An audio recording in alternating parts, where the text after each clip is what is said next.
Okay, mapagpaalang umaga po sa ating lahat at tayo po muna ay sumagaling tumayo at aawit po tayo sa Panginoon.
Salamat po, O Diyos, na patuloy mo kami sinasamahan, patuloy mo po kami ginagabayan. Banal na Espiritu, naririto po ang aming mga buhay, patuloy na inaalay sa iyo, upang gamitin mo kung paano mo po kami niligtas, ay gamitin mo ang aming mga buhay para naman sa kaligtasan ng marami. Na kung saan ay inihanda mo ang kanilang buhay, tinawag mo sila, upang patuloy na makasama mo sa iyong kaharian. Patuloy po nawa, O Diyos, na ang aming mga buhay ay maging karapat-dapat sa iyong harapan. At patuloy na gamitin banal sa umagang ito, sa pagpatuloy na kapangyarihan ng iyong Santong Espiritu. Ikaw po nawa ang siyang malaya kumilos at lumalaw sa aming kalagitnaan. Buksan mo ang puso ng bawat isa sa amin, sa lahat na makakapakinig ng mensahe mo ito. Patuloy mo pong buksan ang kanilang mga puso sapagkat sabi mo nga po aming Ama, ito na ang araw, ngayon na ang araw ng kaligtasan sapagkat ang bukas ay hindi namin alam kung ano ang darating sa amin. Ikaw lamang ang Diyos na siyang nakakaalam at may plano sa aming mga buhay sa kinabukasan at sa mga darating pang araw at panahon. Ikaw ang nakakaalam. Ang importante at mahalaga po sa amin, ang aming buhay ay inilalagay po namin at isinusuko sa iyong makapangyarihang kamay. Samahan mo po kami at patuloy mong ipaunawa sa amin ang mga salita mo, Diyos. Ito po ang aming samot panalangin sa pangalan ni Jesus. Amen. Amen.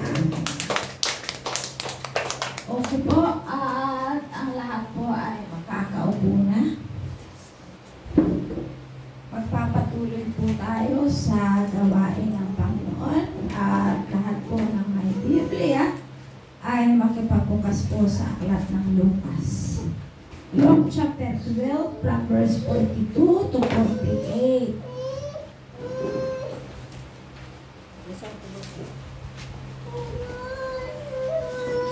Ito po ay talinghaga ng Panginoong Jesus na sinasabi hindi lamang sa kanyang mga alagad, kundi sa bawat isa sa atin.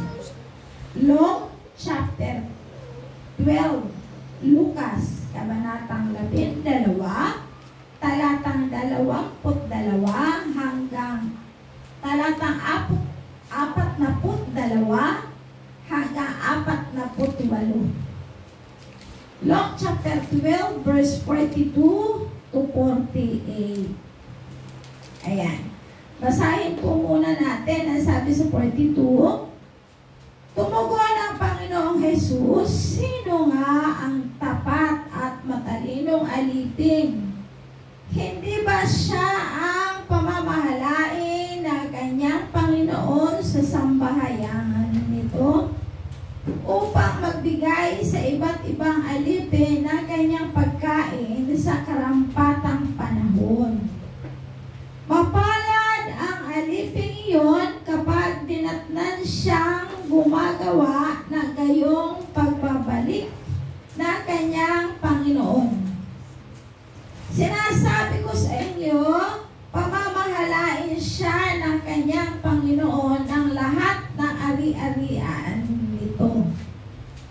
Ngunit, kung sasabihin sa sarili ng alipin iyon, matatagalan pa bago magbalik ang aking Panginoon. At simulan niyang bubugin ang ibang alipin, lalaki at babae, at kumain, uminom, at maglasing. Darating ang Panginoon ng alipin yaon sa araw na hindi niya inaasahan. At sa oras na hindi niya alam, buong higpit na parurusahan siya ng Panginoon at isasama sa mga di tapat. At ang aliping nakalaan, nakaalam. Ulitin ko yung verse 47. At ang aliping nakaalam ng kalooban ng kanyang Panginoon, ngunit hindi naghanda ni sumunod sa kalooban nito ay tatanggap ng mabigat na parusa. Ngunit ang aliping hindi nakaalam ng kalooban ng kanyang Panginoon at gumawa ng mga bagay na nararapat niyang pagdusahan ay tatanggap ng magaan na parusa. Ang binigyan ng maraming bagay ay hahanapan ng maraming bagay. At ang pinagkatiwalaan ng lalong maraming bagay ay pananagutin sa lalong maraming bagay. Ayan po. Pag una mong binasa, parang ang gulo yata. Naguluhan ba kayo? Naguluhan kayo, no? Pero ulitin niyo ulit at saka niyo makikita ang tunay na mensahe.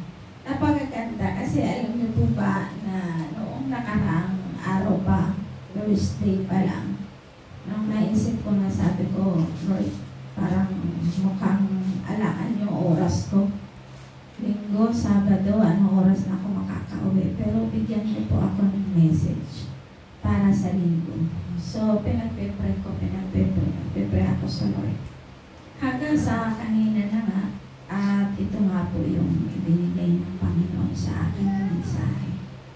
Which is makikita mo yung pagpapaalala niya sa lahat ng mga taong tinawag niya at kanyang pinagkatiwalaan. So, lahat ng tao ay pinagkatiwalaan ng Diyos yan.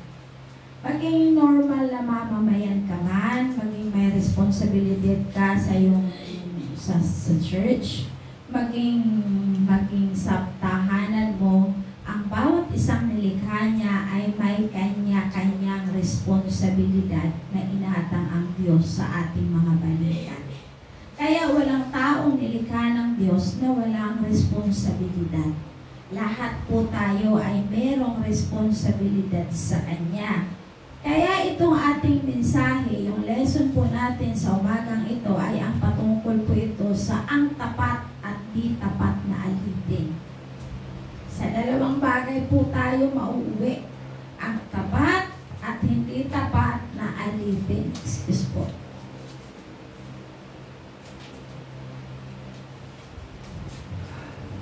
Pagkatapos ng mensahe ito, sasaliksikin natin yung ating sarili. Kung nasaan tayo rito. Kumbaga parang titingnan natin mabuti. Naging tapat ba ako sa Diyos? Alam nyo, yung pagkawala ng ate mo kanina, parang na-remind po sa akin na siya yung daan ng Panginoon kung bakit yung gawain ng OPCI GMA ay napunta rito. Naalala mo? Diba? So, siguro kung hindi pa siya paalis dito at hindi ka nag-decide na umuwi siya ng Bulacan, hindi makakarating dito ang gawain ng Diyos. Dahil nung time na ako ay nagpipray sa Panginoon, kung paano gagawin, kung tutuluyan ako bang iiwan ang JMA. At nangusap po sa akin ang Diyos, tatawagan kita. Pero wala tayong usapan na tungkol dyan. Diba? Nagulat ka na lang. So kaya, kumbaga, blessing yan ni Lord. Kumbaga may nawawala, pero may mas marami, sapagkat may plano ang Diyos. Sa bawat pangyayari sa ating buhay, ay may plano ang Diyos dyan. Ang tanong, sabi ganon, paano ka magiging tapat na alipin? Diba? So, yung ate mo na nawala, naging tapat na alipin siya ng Diyos. Yun yung nakakilala ka sa Panginoon. At iniwan niya ito para sa gawain ng Panginoon. Diba? May daan siya eh. Yes, may dahilan. Kung hindi siya umalis dito, wala rito ang gawain ng Panginoon. Pero pinahintulutan ng Diyos yun upang magkaroon na yung isa ay dumami. Kasi may responsibilidad siyang inatang ang Diyos para sa kanya. Bago man siya mawala, maraming kaluluwa ang makakakilala at lalago sa Panginoon. Kasi saan lumago si Sister Lynn, di ba dito? Ito yung gawain na ginamit ng Diyos kung bakit siya nasaan. Kung ano yung kinalalagyan niya ngayon. Kaya hindi na sayang yung pagkawala ng ate mo. Naging maganda ang bunga. Kumbaga fruitful talaga siya. May bunga siya doon sa kanyang pagkawala. May kanya-kanyang may kanya-kanyang gampanin. Kaya tingnan po natin. Kung maaalala po natin yung talinghaga sa Mateo chapter 25, verse 14 to 30, patungkol sa salapi.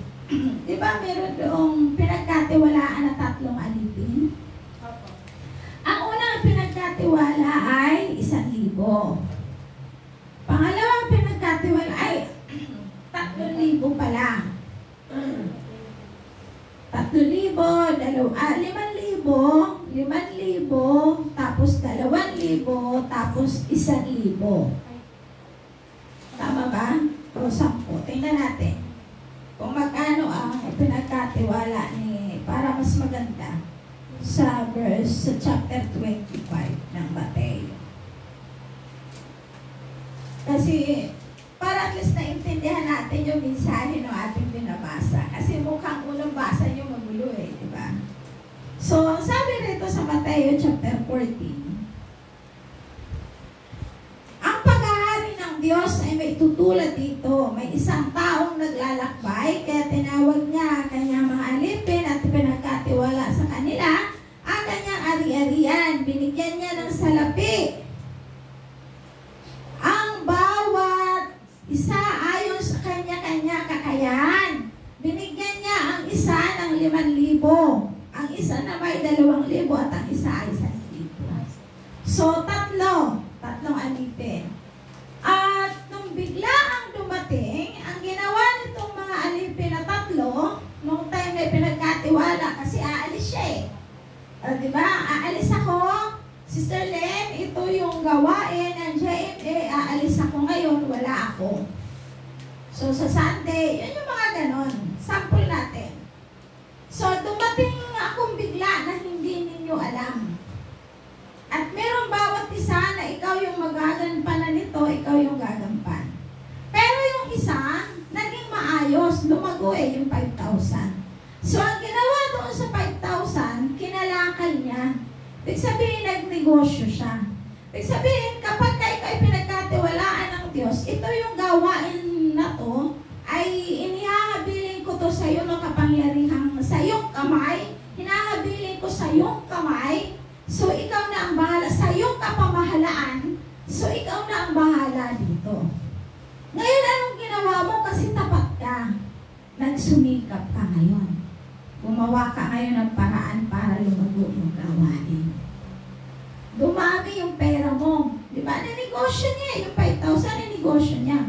So, anong ginawa nung naka-2,000? Ganun din. Kaya kumbaga naging kalahati.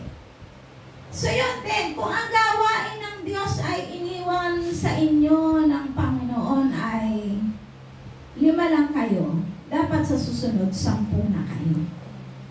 Kung ang kalooban, kung ang gawain ng Diyos iniwan sa iyo ay 2 lang kayo, sa susunod 4 na kayo. Di ba? Pero kung ang gawain pinagkatiwala sa iyo ng Diyos, iniwan sa iyo ng Diyos ay pinabayaan mo. Di ba? Yun yung gift mo, yung kaloob mo na binigay sa iyo ng Diyos sa pag-aawit. Kung pinabayaan mo yun, mamomotivate ka ba? Lalo ka bang, diba? So, bigla ang bumalik ang Panginoon kasi yung 5,000, ang ginawa ng 5,000, kinalakal niya, kaya ang nangyari, naging 10,000. Yung 2,000, kinalakal niya, kaya ang nangyari, naging 4,000. Subalit yung 1,000, wala na nga siyang ginawa, nanunumbat pa. Basahin niyo yung kabuuan ng istorya, di ba nanumbat pa siya? Alam ko na umaani ka nang hindi mo itinatanim. Tapos ang lakas ng loob pa, siya pa may katwiran. Kaya natakot ako sa'yo, kaya ibinahon ko. Hindi niya iniisip, di ba? Kaya yung kung minsan, ang nagiging problema sa tao, kung ano lang yung nararamdaman niya, ang gusto niyang gawin at ang gusto niyang mangyari. Pero hindi niya iniisip yung bigat ng responsibilidad na inatang sa kanya ng Diyos. Kaya doon lang siya nakapokus. So, anong nangyari?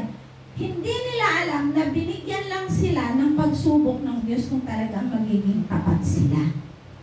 Binigyan lang sila ng pagkakataon nung Panginoon nila kung talagang magiging tapat sila, kung papaano nila pamamahalaan at kung papaano niya ihahandle yung mga bagay na pinagkatiwala sa kanya ng Panginoon niya. Kumbaga ng amo niya. So, anong nangyari? Yung 5,000, naging 10. Pero ang hindi nila inaasahan na hindi kinuha ng Panginoon, na hindi kukunin yun, kundi pinakikita lamang kung gaano katapat sa Kanya at kung talagang mapagkakatiwalaan ka sa isang bagay. So, anong ginawa ng Panginoon nila. Diba? Yung 5,000, naging 10, ibinalik sa kanya lahat. Ibinigay sa kanya lahat. Yung mga pagkakataon na hindi mo inaasahan, sabi mo, unexpected na pangyayari. O hindi mo inaasahan, akala ng iba. Kasi bakit? Hindi naging makasarili siya. Kundi nagsumikap siya na ipakita niya sa Panginoon na siya ay tapat at mapagkakatiwalaan. So, anong naging bunga ng kanyang katapatan? O, di ba? Dumagdag mahigit sa kalahati. Ganon din yung 2,000. Dumagdag at ibinigay sa kanya. Kumuha ba doon yung Panginoon niya? Di ba wala? Isang kusing walang kinuha. Bagkus meron, nagkakaroon pa siya. Kaya anong sabi? Ang meron ay magkakaroon ka pa at ang walay lalo kang mawawalan. See? Kaya kung anong meron kang ipinagkatiwala ng Diyos sa'yo, pag-igihin mo yun. Huwag mong tingnan kung ano yung nararamdaman mo. Ang tingnan mo yung Diyos na nagtiwala sa'yo. At ipagkatiwala mo sa Kanya, kaya lalo siyang pinagpala ng Diyos. O paano ko tayo pagpapalain kung ang ikinakatwira natin sa Diyos ay yung pansarili natin? Wala po. Walang pagpapala. Kaya yun yung sinasabi. Maging tapat ka. Yun yung talinghaga patungkol sa 3 alipin na naging tapat sila sa Diyos, yung 2. Pero yung isa, maliit na nga, inalis pa. So, lalo siyang nawalan. Lalo siyang nagkaroon ng kabiguan sa buhay. Kaya tandaan, pag-awalis ka man sa loob ng bahay-sambahan, pag-igihin mo yun sapagkat yun ay ginagawa mo hindi sa tao, kundi para sa Diyos. Sapagkat ang lahat ng ating pangangailangan sa Diyos natin matatagpuan ang tagumpay at ang pagpapala. Amen. So, una, ang sabi nga dito sa ating mensahe, ang tapat at di tapat na alipin, ang una po ay ang tapat. Tapat at matalinong alipin. Ano po ang nangyayari dito sa tapat at matalinong alipin? Tingnan natin kung ano magiging bunga. Sa verse 42 and verse 43, basahin natin. Tumugon ang Panginoon, sino nga ang tapat at matalinong alipin? Hindi ba siya ang pamamahalaan ng kanyang Panginoon sa sambahayan nito? Upang magbigay sa ibang mga alipin na kanyang pagkain sa karampatang panahon. Verse 3, mapalad ang alipin iyon kapag dinatnan siya ng gumagawa ng gayon pagbalik ng kanyang Panginoon. So kapag ikaw ay tapat ka na alipin ng Diyos, tapat ka na manggagawa ng Diyos, mapalad ka. Diba? Mapalad ka. Mapalad ang isang taong tapat. Kung merong ipinagkatiwala sa iyo na gift sa loob ng Diyos, gamitin mo ito para sa kanyang kapurihan. Kapag ito ay ginamit mo ng ginamit mo, ang sabi ng gano'n, mapalad ka. Diba sa Mateo, ano doon lahat yung sinasabing mapalad? Basahin niyo po. Magiging mapalad ka sapagkat kung isa yung gift na binigay sa'yo ng Diyos, dadami at dadami yan. Kaya huwag mo ibaon dahil sa nakukuha tayo ng sanlibutan, kundi use it, gamitin mo ito para sa kapurihan ng Diyos. Kaya una, mapalad ka. Pangalawa, pamamahalaan sa lahat ng ari-arian.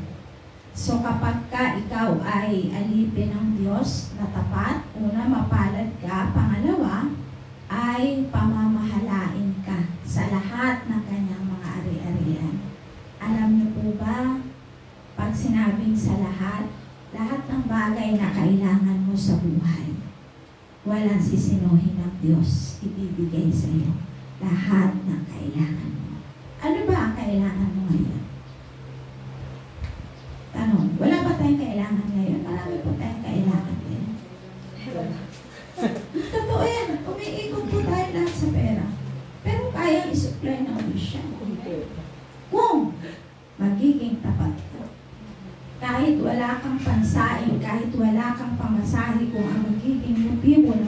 puso mo ay ang gawain ng Diyos at ipaglingkod mo ang buhay mo sa Kanya, ang Diyos ay masigit na tapat sa iyo.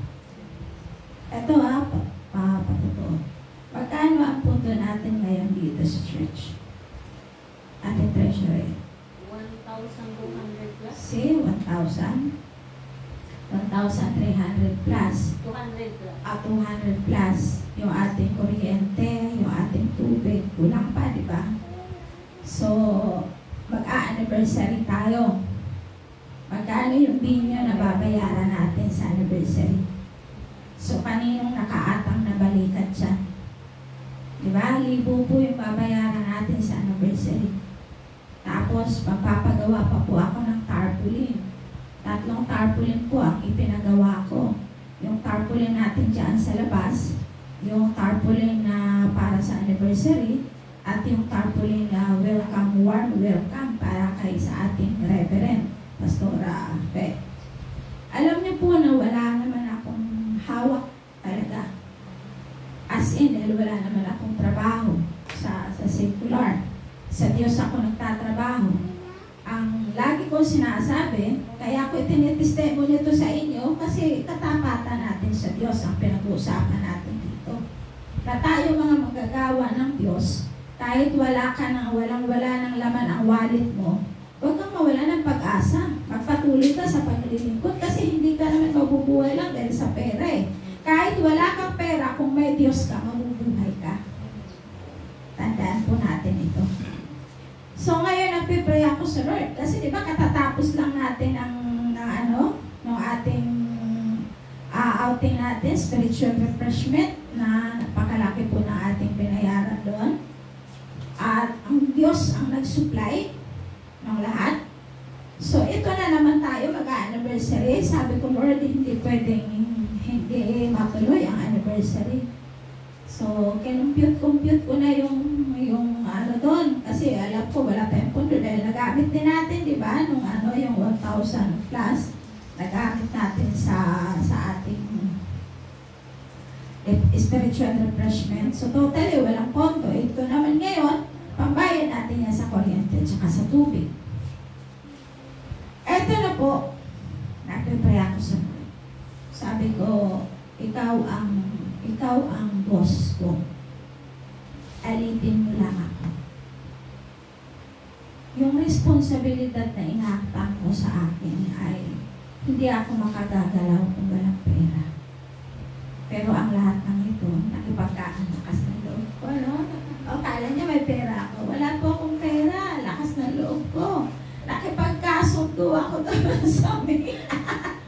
Totoo po eh. Sister Len, alam po niya yan. Nakipagkasundo ako doon sa may-ari na babayaran ko yung ganong halaga. Pero wala po akong hawak na pera. Pero idinaan ko ito sa panalangin sa Panginoon. At alam niyo ba, ang sabi nung isang lingkod ng Diyos, wala daw siyang may tutulong. So, pero hindi ako nanghingi. Ibinanggit ko lang na may anniversary, ganito, ganon. Wala daw siyang ganon. So, okay lang. Hindi ako nawala ng pag-asa. Lumuhod ako sa Diyos. Sabi ko, Lord, ang anniversary ito ay anniversary ng gawain mo. At hindi sa akin. Kung ako lang, physically, pagod ako at wala talaga akong may gagastos doon. So, alam mo ba na nagkita kami, meron yung ating speaker, nagkita kami, namumusta sa akin. Sabi niya, Pastora, kamusta ang anniversary? Sabi ko, ayun, tuloy po, Pastora, yung anniversary. At ito po, saang lugar? May binyo na po kami, pero hindi ko sinasabi sa kanya. May binyo na po kami nakuha at doon po natin gaganapin. Okay, sabi niya, biglang nagsalita. Sige, may tulong na ipadadala sa iyo para sa anniversary. Para maibili ng electric pan. So, meron na po tayong electric pan. Bukas po ako bibili. Bumili ka, Pastora, ng isang electric pan at the rest noon ay sa pagkain na. Nang Humihingi ba ako ng pagkain sa inyo? Sinabi ko ba sa inyo na mag-contribution tayo ng pagkain? Diba wala? Pero iniisip ko yun. Pinapepray ko sa Lord na ano ang ipakakain namin sa mga tao. Ayun, tinugon ng Diyos, diba? So, pinadalhan ko ako ng 13,000. O, totoo yan. Diba wala bang palakpak sa Diyos? Totoo yan. So, kinuha ko po yung 13,000 at babawasin ko po yun para sa electric pan at ibabayad ko sa tarpaulin. 1 plus yung tarpaulin. That is noon ay sa pagkain na natin. See? Yung sabihin niyo. Isasama ko na lang doon. Doon ko na lang din ibabawas yung sa binyo. So, doon na. Tatagpuin na ng Diyos. Kasi gawain niya yun eh. Diba? Hindi naman natin gawain yun. So, doon na naka-allocate yun. Yung pambayad sa binyo, pambili ng electric pan, tapos yung sa pagkain natin. Kahit 20 tayo, 30 tayo, importante. Yung mga tao na nandun ay mapapakain natin sila. Diba? Nagsusupply ang Diyos. Kaya sabi ko po sa inyo, huwag ninyong tingnan kung ano ang wala sa inyo. Kasi habang tinitingnan ninyo kung ano ang wala sa inyo, lalo kayong mawawalan. Tingnan ninyo yung Diyos na pinaglilingkuran nyo. Tingnan ninyo yung Diyos na tumawag sa inyo. At habang doon kayo nakatingin, yung Diyos na yon ang gagawa ng paraan sa lahat ng pangangailangan ninyo. Ang kailangan lang naman niya yung magtiwala ka ng totoo at tapat. Kasi kapag lagi natin tinitingnan kung ano yung kawalan natin, hindi tayo magiging tapat na alipin sa Kanya. Kasi nakuha po natin. Kaya sabi ko sa Panginoon, ilang bisis po nang pinatunayan sa akin na sa gitna ng kawalan, sa gitna ng wala akong inaasahan, pinakita mo sa akin na dahil sa ako lang ang inaasahan mo, tutugunin ko ang pangangailangan mo. Kaya wala na po tayong iisipin pa. Ang responsibilidad na lamang ninyo ay mag-akay kayo ng kaluluwa na darating doon sa gawain na yun. Sapagkat ang tema po natin doon ay ngayon ang araw ng kaligtasan mo. Patuloy po tayong magre-reach out ng mga kaluluwa upang maligtas. Kung papaanong gumawa ang Diyos ng himala sa atin, gagawa din ng Diyos ng himala sa kanila. Pero kayo ang binigyan ng responsibilidad ng Diyos, inatang sa inyong mga balikat upang kayo ay mag-akay ng kaluluwa. Dadadalhin ninyo roon. Kaya prinubay na ni Lord lahat. Wala na tayong dapat isipin pa. O ayan, ginamit si Sir Sene, yung ating upuan. Diba? Libre na. Hindi na tayo magbabayad sa upuan. Andiyan na po siya. So, ang Diyos ay nagpo-provide sa lahat. Kaya sabi ko, sa isang iglap, ang Panginoon ay gumawa. Kasi iniisip ko pa saan ako mag-aarkila ng upuan? Dagdag gastos na naman yung upuan. Papaano? O, ayan, may ginamit naman sa atin para sa upuan. May lamisa pa tayo. O, yun yung provision ng Lord. Basta lagi lang tayo magiging tapat. Kaya ang tapat na alipin, ang sabing ganon, ikaw ay mapalad. At dahil sa ikaw ay mapalad, pamamahalain ka ng Diyos sa lahat ng kanyang ari-arian. Tandaan natin, ang mundong ito, lahat ay pag-aari ng Diyos. Pangalawa, sa di tapat na alipin.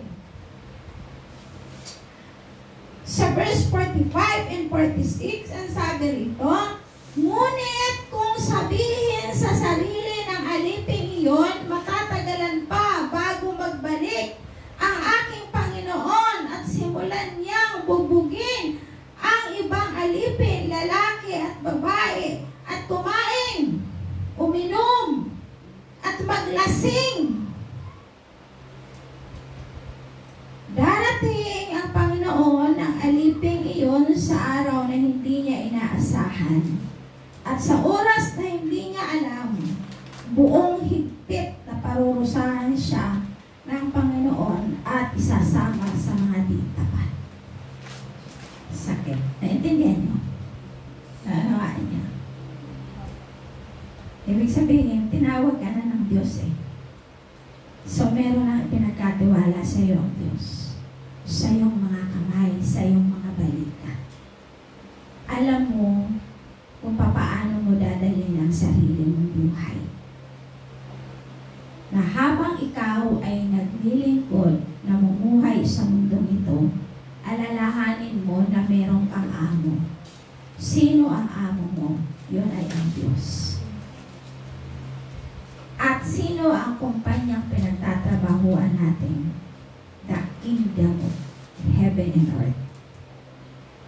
At ang boss natin ay ang Diyos. Pinagkatiwalaan tayo kanya-kanya. Kaya ang sabi ganun, ang di tapat na alipin, pinaniniwalaan lang niya kung ano yung sarili niyang nararamdaman. At yun ang sinusunod niya. Diba? Nakita mo, anong ginawa nung di tapat na alipin? Oo. Pero dito, anong sabi? Anong ginawa nung di tapat na alipin? Oo, di ba? Kasi ang ginawa niya, nagpakasaya siya sa mundo. Uminom, ang sabi niya, darating ang Panginoon, ang sabi niya sa verse 45, ngunit kung sasabihin sa sarili ng alipin iyon, matatagalan pa bago magbalik ang aking Panginoon at sisimulan niyang bubugin ang ibang alipin, lalaki at babae, at kumain, uminom at maglasing. So, paano ngayon to? Biglang doon matay ang Panginoon. May kakarusahan. Kasi hindi ka naging tapat. Physically, yung pinagkatiwala sa'yo ay inaalipin ka ng sarili mo. Pang-aabuso. Kaya ang hindi tapat na alipin, makikita natin ito sa kanyang gawa. Una, pininiwalaan at sarili ang sinusunod. Kung ano yung gusto niya, kung ano yung hilig niya. Yun yung gusto niya eh. Ito yung damdamin ko eh. Ito yung katwiran ko eh. At ang pangalawa, pang-aabuso sa kapwa ka manggagawa. Sa atin, sa sarili natin, sa kapwa natin. Yung hindi tayo nagiging makatarungan para sa kanila. At ang pangatlo, pagpasok sa makamundong kalayawan. Pero Christian ka na. Naglingkod ka na sa Diyos. Ginagamit ka na ng Diyos. Pero yung pinagkatiwala sa'yo, hindi mo na ipagpatuloy gawin. Bakit? Kasi dumanas ka ng pagsubok na nasaktan ka. Naramdaman mo yung hampas ng hangin. So doon ka ngayon nakatingin. Nakalimutan mo na mayroong responsibilidad ang Diyos na inatang sa iyo. Kaya kumbaga, yung sarili mo na ngayon ang nararamdaman mo, sarili mong iniisip, yun na ngayon ang sinunod mo. Nasaan yung responsibilidad na inatang sa iyo ng Diyos? Nagagampanan mo pa ba? Kasi napukus na ang isip natin sa pananaw na kung ano yung ating nararamdaman. So paano kung biglang dumating ang Panginoong Jesus at wala ka sa kanyang gawain? Dahil mas masaya ka doon eh. Mas maligaya ka doon. Diba? Kaya yun ang sinasabi ko dito. Sabi ko sa kanya, ang pag-iinom ng alak ay normal lang yan, pero kung magpapakalasing ka, yan ang huwag mong gagawin. Kasi una, ang responsibilidad na pinagkatiwala sa iyo ng Diyos, yung physical na katawan mo. Alagaan mo yun kasi gagamitin ka ng Diyos. Pag umiinom ka ng bawal sa kalusugan mo, sinisira mo yan, kaya pananagutan mo sa Diyos yan. Kaya ngayon pa lang, panahon na ito, na pagsisihan natin at akuin na natin, kumbaga kunin na natin yung binigay na responsibilidad sa atin ng Diyos para maging mabuting manggagawa.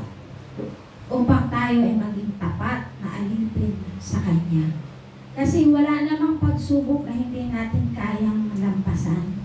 Walang problema na hindi natin kayang harapin. Basta harapin mo lang to na kasama ang Diyos. Nasa likuran ka lang. Yung Diyos ang nasa harap mo. Kaya lahat ng pagsubok, magiging magaan para sa iyo. Huwag yung ikaw, tapos yung Diyos nasa likod mo lang. Diba? Hayaan mo na yung Diyos ang humarap para sa iyo. Hindi ikaw. Kasi pag sinasabing ikaw yung gumagawa, ang nangyari kasi, yung sarili mong kaisipan, gumagawa ka ng paraan para malutas kung ano yung pangangailangan mo at yung problema mo, ilalagay mo sa likuran ng Diyos. Nakuha mo kasi ikaw na yun eh. Paraan mo na yun eh. Anong paraan ng Diyos? Ang paraan lang naman ng Diyos, napakababaw lang eh. Magtiwala ka lang sa Kanya. Sumampalataya ka lang sa Kanya. Makikita mo kung gaano siya kalaki ang himala na ibibigay niya sa inyo. Dahil kung tapat ka, mas tapat ang Diyos sa iyo. Hindi siya magpapabaya. Kasi paano mo sasabihin na ang Diyos ay nagpapabaya? Kaya ka gumagawa ng paraan para sa buhay mo, para sa sarili mo. Dahil sa isang gusto mong mangyari, sa isang ambisyon mo. Paanong paraan? Yung tayo ang gumagawa. Itingnan po natin, bago nilikha ng Diyos ang tao, lahat ng pangangailangan, nilikha muna niya. Pera, pagkain, lahat yan nilikha na niya eh. Pangkabuhayan, lahat yan nilikha na niya. Ang kailangan lamang ang magtiwala ka sa Kanya. Kaya tingnan niyo po, lahat ng bagay, ibibigay po yan at wala namang limitasyon ng Diyos. Hanggat nagiging tapat ka sa Kanya. Kaya nung sabi, ano magiging bunga at makikita mo sa pagkatao ng isang hindi tapat na alipin? Pinaniniwalaan at sarili ang sinusunod. Pang-aabuso sa kapwa, sa kamanggagawa, sa sariling physical na katawan, inaabuso niya. Pagpasok sa makamundong kalayawan. Masaya ako rito. Bityo, okay muna tayo. Diba? Doon ka nalilibang. Doon ka masaya. Pero hindi mo iniisip na paano kung dumating ang Panginoon at nasa ganyang sitwasyon ka. Nakakalungkot. Magsisiman tayo huli na. Kaya ginigising po tayo ng Diyos ngayon pa lamang. Manumbalik na tayo sa Kanya. Yakapin na natin yung responsibilidad na inatang niya para sa atin. At ang pangatlo, ang aliping alam ang kalooban ng Diyos. Ito pa, sa verse 47, tingnan natin. At ang aliping nakaalam ng kalooban ng kanyang Panginoon, ngunit hindi naghahanda, ni sumunod sa kalooban ito ay tatanggap ng mabigat na parusa. Naintindihan niyo yung sinasabi? Ikaw, Kristyano ka na. Merong responsibilidad ang Diyos na binigay sa'yo. Alam mo na kung anong mangyayari sa buhay mo kapag sumuway ka at mamuhay ka sa buhay ng sanlibutan. Mas mabigat. Tapos ayaw mong gampanan. Ayaw mong gawin. Ayaw mong sundin yung sinasabi ng Diyos. Yung kaloob na ibinigay sa'yo ng Diyos ay ayaw mong gamitin. Ayaw mong kunin. Inilagay mo lang sa isang tabi. Katulad yan ng 1,000 binigyan ng 1,000 na ibinaon sa lupa. Yung kanyang talento ibinaon lang sa lupa. Tapos nanumbat pa. Diba? Sa halip na sanang bigyan ng pagmamalasakit at yakapin kung ano yung responsibilidad na ibinigay ng Diyos sa kanya upang maging matagumpay ang buhay niya. Kaya tingnan mo, paulit-ulit lang ang buhay niya. Kumbaga parang yung buhay ng isang tao na alam mo na yung katotohanan. Nandoon ka na, umiikot ka lang sa buong maghapon sa loob ng isang taon, wala kang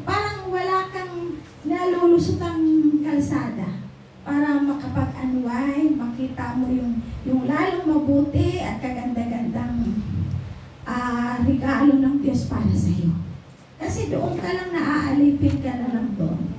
Napapaikot ka na lang. Parang ang nangyari, sarili mo, nilagay mo sa isang kuweba na doon ka lang sa loob kasi ikaw yung gumagawa ng gusto mo. Kasi kung hindi ka gagalaw, ang ikakatwira natin, kung hindi ka gagalaw, walang ka. Hindi. Habang gumagalaw ka, paunahin mo ang Diyos sa iyo. Habang kumikilos ka, hayaan mo na ang Diyos ang gumalaw at kumilos para sa iyo. Manatili ka lamang tapat. Kaya sabing ganon, tatanggap ka ng mabigat na parusa. Kasi alam mo na alam mo na may responsibilidad ka sa Diyos, pero pinaliwala mo at namuhay ka sa sanlibutan. So anong nangyari? May mabuti bang maidudulot sa iyo? Dahil yung katwiran mo na lang ang nasusunod. Wala. May kaparusahan, may mabigat na parusa. So, number 4 na tayo. Isa na lang, malapit na po tayo. Diyos, sa 47. Ang aliping hindi alam ang kalooban ng Panginoon. Halimbawa, may alipin. Hindi mo alam kung ano yung kalooban ng Diyos. May parusa pa rin na darating para sa iyo. Hindi nga lang ganun kabigat. Pero mapaparusahan ka pa rin. At panglima, panghuli, ang sabi ganon, ang aliping pinagkatiwalaan sa maraming bagay. Yung verse 48, basahin po natin. Ngunit ang aliping hindi nakakaalam ng kalooban ng kanyang Panginoon at gumawa ng mga bagay na nararapat niyang pagdusahan ay tatanggap ng magaan na parusa. Ang bibigyan ng maraming bagay ay hahanapan ng maraming bagay at ang pinagkatiwalaan ng lalong maraming bagay ay pananagutin sa lalong maraming bagay. So kung merong ipinagkatiwala ang Diyos sa iyo, kung gaano kalaki yung pinagkatiwala ng Diyos sa iyo at hindi mo ito ginampanan, mananagot ka sa ganoong kalaki rin. Halimbawa, kagaya nung sinabi natin kanina, 5,000 ang pinagkatiwala sa iyo ng Diyos, 5,000 rin ang tatanggapin mo.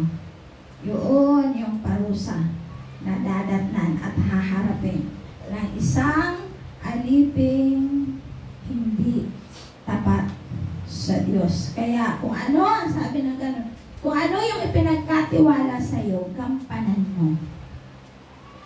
Maging tapat ka sa Kanya. Sino po ang nakakabasa sa 10 virgin? O yung 10 mga dalaga? Sample po natin yun para mas lalo natin maunawaan. Ito'y talinhaga ng Jesus na merong ikasal na merong mga abay na 10 dalaga. Ang sabi pag sinabing dalaga, virgin, never been kissed, never been touched. Sabi gano'n. So, ibig sabihin, yung 10 na yon ay nag-aabang sa pagdating ng ikakasal. Ang sabi niya doon po sa aklat ng Mateo chapter 25 from verse 1 to 13, mababasa niyo po doon. So, yung 10 ay yung 5 ay hangal at yung 5 ay matalino. Tingnan po natin kasi ito yung spiritual na buhay natin. Yung 5 na matalino, anong ginawa? Naghanda sila. Dahil hindi nila alam kung anong dadatnan nila. Kung anong oras darating yung kanilang inaantay.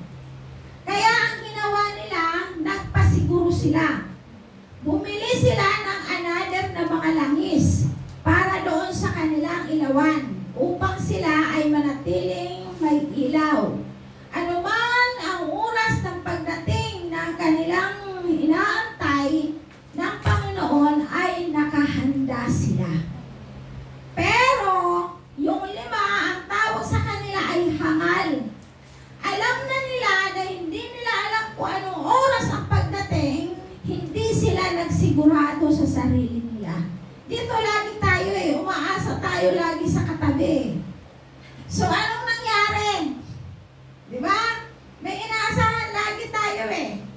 Kasi sa pag ginawa mong bagay na yon, doon lang masusurvive yung pangangailangan mo. Pero ang hindi natin alam na sa isang iglap, pagdating ng Panginoon, hindi ka makakasama sa kaharian. Kuha natin. Yung 5 ngangal, aandap-andap na yung ilaw nila. Biglang may sumigaw na doon sa malayo. Darating na, andirito na ang lalaking ikakasal. Kasi lahat sila mga nakatulog So nung sumigaw na malapit na padating na ang lalaking ikakasal, biglang bangon po ang 10 dalaga. At nakita ng 5 na yung kanilang ilawan ay aandap-andap na. Kaya anong sabi? Itong 5, baka mayroon naman po kayo dyan, langis, natitirang langis, ay bigyan nyo naman kami, upang kami ay makasama sa pagpasok ng lalaking ikakasal. Eto ngayon, tingnan ninyo hindi lang, kaya sabi hangal alam na nila yung sitwasyon. Napakabigat na parusa po talaga, mga gulang at kapatid. Anong ginawa nitong 5 na naghanda? Hindi maaari naming ibigay sa iyo ang langis na ito sapagkat ito'y sapat lamang hanggang sa pagpasok ng ikakasal sa loob. So meron ba sila? Anong ginawa nila? Umalis! Tingnan nyo. Sa ngayon, eto tayo, nasa loob ng church tayo Sige, linawin na natin para mas maganda na. Nasa loob tayo ng sambahan, naglilingkod tayo sa Diyos. Alam natin pare-parihas na lahat na darating ang Panginoon sa takdang oras na hindi natin inaasahan. Yung buhay spiritual at yung liwanag na ibinigay sa iyo ng Diyos ay panatilihin mong maliwanag yan. At dapat ikaw ay naghahanda. So ngayon, dumating na ang biglaan. Itong 5, dahil sa pangangailangan nila. Nakukuha ninyo? Sa kabuhayan nila, umalis. Naghanap ng langis. Naghanap ng pagkakahanap buhayan. At iniwan yung responsibilidad na ibigay sa kanila na habang sila ay nag-aantay.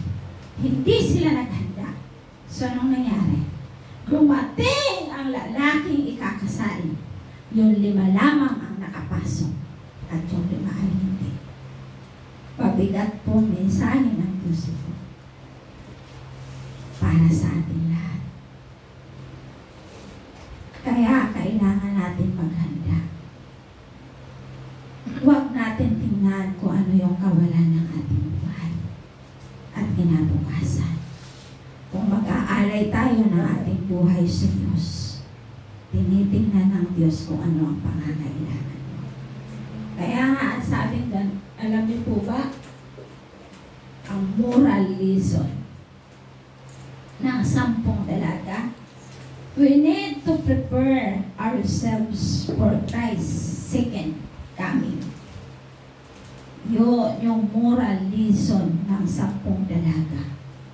Ihanda natin ang ating mga sarili sa muling pagparito ng ating Panginoon. Huwag mong tingnan yung kawalan mo, kapatid at kaibigan. Kung anong kulang sa buhay mo, huwag mong tingnan yun. Bagaman nararamdaman mo na may kulang sa iyo, panatilihin mo sa puso mo na yung Diyos na tumawag sa iyo ang nagmamay-ari ng langit at ng lupa na kayang ibigay at suportahan ang lahat ng pangangailangan. At hindi siya magpapabaya sa iyo. Magbubukas at magbubukas at magbubukas ng durong gawa ng langit ang Diyos upang isupply ang lahat ng pangangailangan mo. Tumingin ka lang. Kaya meron isang awit, tumingin ka sa langit. O, diba? Ganda po nung awit na Aawitin po natin yan. Kaya tingnan niyo po, be prepared. Antay natin. Maging handa tayo. Normal lang na magtrabaho ka. Pero habang nagtatrabaho ka, panatilihin mo sa puso mo ang Diyos. At sa oras ng panawagan ng Diyos, tumuon ka. May responsibilidad ka ngayon. Ngayong linggo, may responsibilidad ka. Ibigay mo. Kaya, di ba, sabi ni Jesus, doon sa denaryo, kung sino ang nakaukit, anong sabi ni Jesus? Sino ang nakaukit sa denaryong ito? Si Caesar. Ibigay mo kay Caesar ang para kay Caesar at ibigay mo naman sa Diyos ang para sa Diyos. Ang problema, puro si Caesar na lang ang binibigyan natin. Oras, panahon, di ba? Pero ang Diyos, nabibigyan pa kaya natin? Wala na. So ito na, ang panahon na dapat ipaghanda natin sa ating mga sarili. Tayo po lahat ay tumayo at bigyan natin ang pagkakataon ang ating mga sarili na kausapin natin ang Diyos.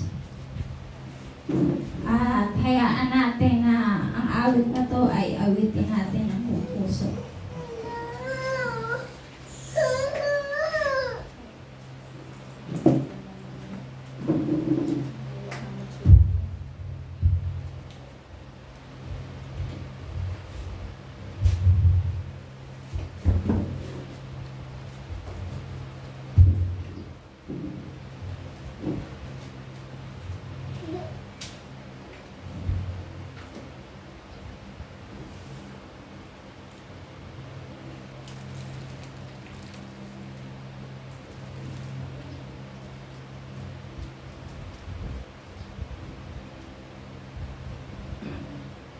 Amen.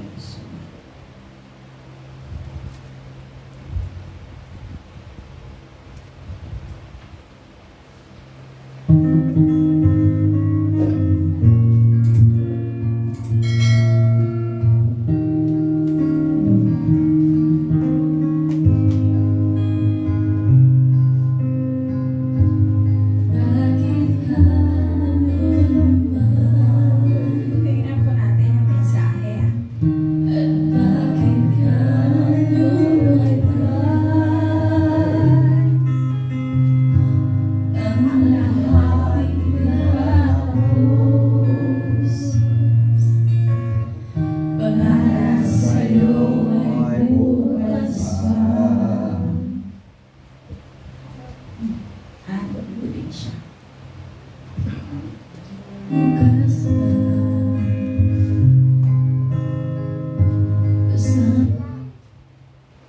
Naglulubi.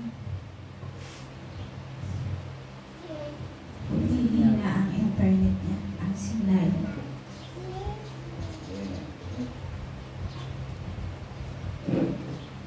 Maganda po yung awit na yan at makikita po natin yung mensahe. Kaya sabi niya hindi pa tapos ang lahat, may bukas pa. Kaya may pagkakataon ka pa. Mahaba pa ang panahon mo para ibigay sa Diyos. At sabihin mo sa Kanya, lahat, di ba? May bukas pa. Hallelujah.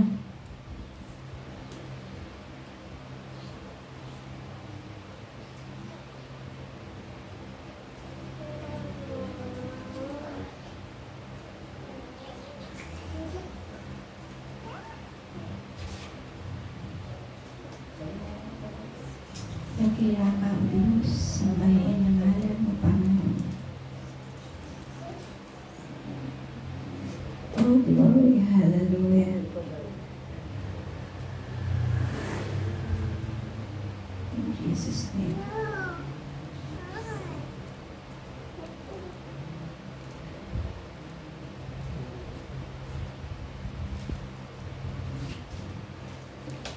Patuloy po tayong dumulog sa Panginoon. Buksan po natin ang ating mga puso. puso. At saliksikin po natin habang ang internet ay naglulubing. Tayo po muna ay manalangin sa ating pansariling panalangin at makipag-ugnayan po tayo sa Diyos. Saliksikin po natin ang ating mga sarili kung mayroon pa tayong responsibilidad na tinalikuran dahil sa mga bagay ng sanlibutan ito. At susunod ka sa Kanya, siyang tanging buhay mo. Puso'y para sa'yo. Umitig ka sa langit, pagkat nandun ang pag-asa. Ang mga bagay sa lupa ay nagdudulog ng luha. Tumingin ka sa langit, pagkat ika'y alam na. Yes, Lord. Ulitin mong aawit, pagkat ika'y alam na. Sa mundo'y sadyang ganyan, marami kang gawin.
Salamat po, Panginoong Jesus.